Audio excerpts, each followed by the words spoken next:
Hola, ¿qué tal mis queridos menores? Feliz semana. Estamos ya en la lección número 2 y el título es David codicia a Betsabé.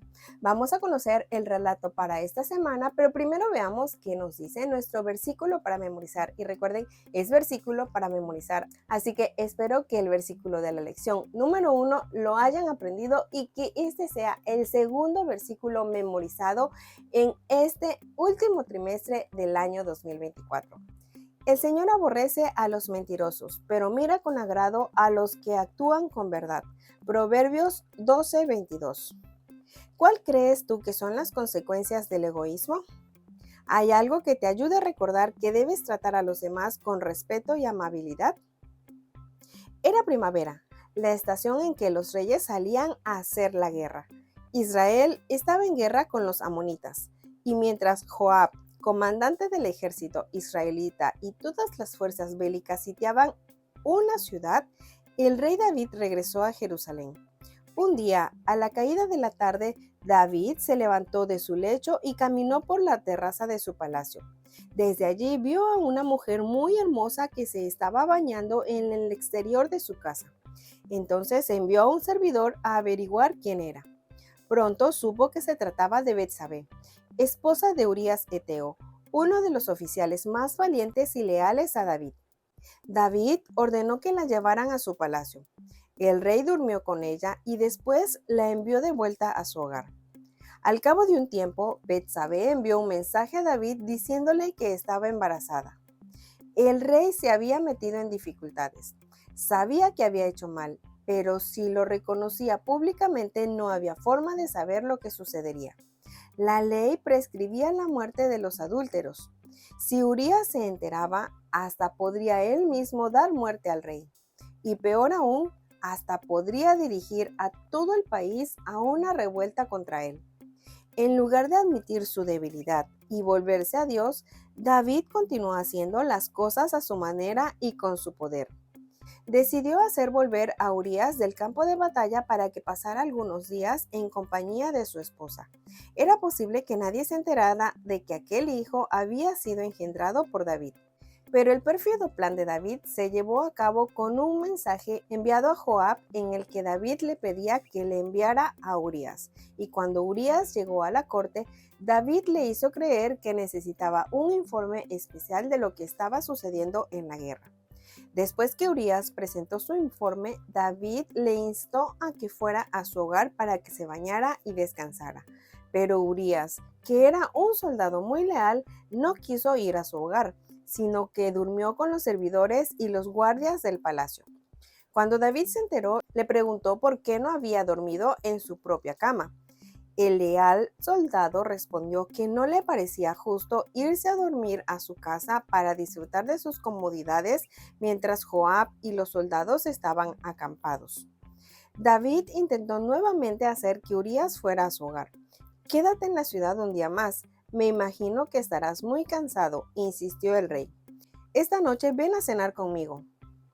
Urías bebió y quedó en estado de ebriedad durante la comida, pero tampoco se fue a su hogar la segunda noche. El engañoso plan de David no había resultado. A la mañana siguiente, David escribió un mensaje a Joab, el comandante en jefe del ejército, y se lo envió con Urías en un sobre sellado. El mensaje decía: envía a Urías a lo más recio de la batalla y luego quítale el apoyo para que lo maten durante la lucha. Cuanto más trataba David de cubrir su pecado y arreglar las cosas él mismo, tanto más empeoraba la situación. Joab hizo exactamente como el rey le había ordenado.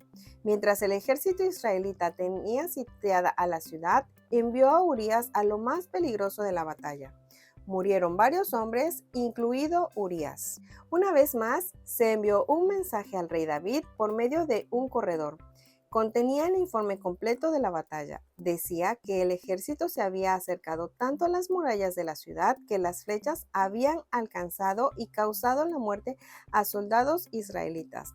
Joab había dicho al mensajero: pero si David se enoja por las pérdidas, dile que Urías el Eteo era uno de los soldados muertos.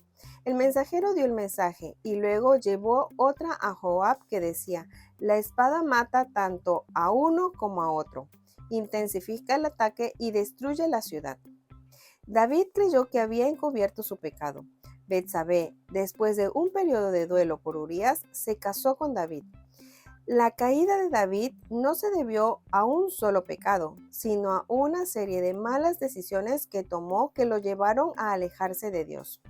En lugar de confiar completamente en el Señor, se dejó engañar por las cosas que le atraían y por las costumbres de las naciones paganas. En vez de aceptar con humildad los planes de Dios para él, prefirió confiar en su propia inteligencia humana y como resultado se alejó de Dios, la única fuente de poder. En el principio, Dios creó al ser humano a su imagen. Por eso, para el hombre era fácil obedecer al Señor y hacer lo justo y lo bueno. Pero después de la entrada del pecado en el mundo, se creó una separación entre el ser humano y Dios. Como consecuencia del pecado, nuestros pensamientos, sentimientos, impulsos, deseos, palabras y hechos se han corrompido. Pero Dios no nos ha abandonado, sino que nos busca cada día y nos ofrece la salvación. Tu vida puede tomar un rumbo diferente si decides ser fiel a Dios en todas las circunstancias.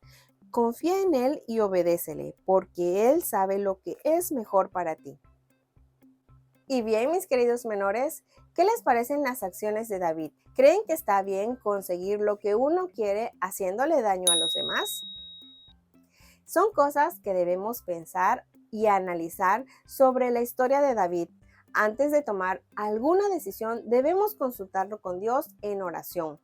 Nunca debemos de pensar que hacer las cosas a nuestra manera y a como creemos que nos conviene va a resultar bien, porque nosotros como seres humanos somos imperfectos y no sabemos qué consecuencias pueda tener la decisión que tomamos si la tomamos lejos de las instrucciones de Dios. Muy bien, mis queridos menores, la verdad es una bellísima historia, una muy buena lección para que grabemos en nuestra mente y en nuestro corazón.